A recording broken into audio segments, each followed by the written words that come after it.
Genesis chapter 11. Now the whole world had one language and a common speech. As people moved eastward, they found a plain in Shinar and settled there. They said to each other, "Come, let's make bricks and bake them thoroughly." They used brick instead of stone, and tar for mortar. Then they said, "Come, let us build ourselves a city, with a tower that reaches to the heavens, so that we may make a name for ourselves, otherwise we will be scattered over the face of the whole earth." But the Lord came down to see the city and the tower the people were building. The Lord said, "If as one people speaking the same language they have begun to do this, then nothing they plan to do will be impossible for them. Come, let us go down and confuse their language so they will not understand each other." So the Lord scattered them from there over all the earth, and they stopped building the city. That is why it was called Babel, because there the Lord confused the language of the whole world.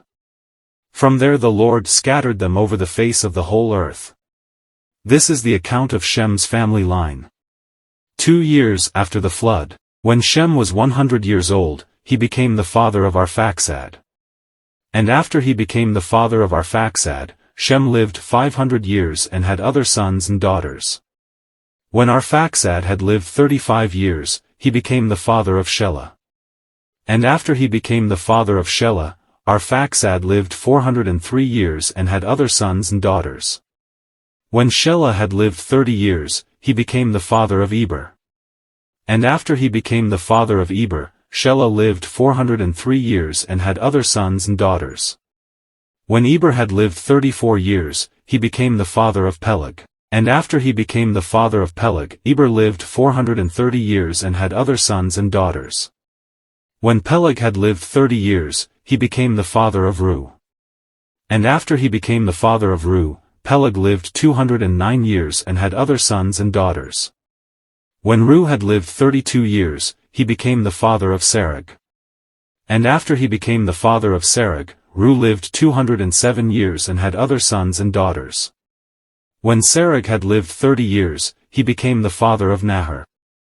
And after he became the father of Nahor, Serug lived 200 years and had other sons and daughters. When Nahor had lived 29 years, he became the father of Terah. And after he became the father of Terah, Nahor lived 119 years and had other sons and daughters.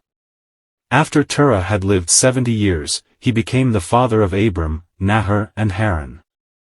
This is the account of Terah's family line. Terah became the father of Abram, Nahor and Haran. And Haran became the father of Lot. While his father Terah was still alive, Haran died in Ur of the Chaldeans, in the land of his birth. Abram and Nahor both married. The name of Abram's wife was Sarai, and the name of Nahor's wife was Milcah. She was the daughter of Haran, the father of both Milcah and Iscah. Now Sarai was childless because she was not able to conceive. Terah took his son Abram, his grandson Lot son of Haran, and his daughter-in-law Sarai, the wife of his son Abram, and together they set out from Ur of the Chaldeans to go to Canaan. But when they came to Haran, they settled there. Terah lived 205 years, and he died in Haran.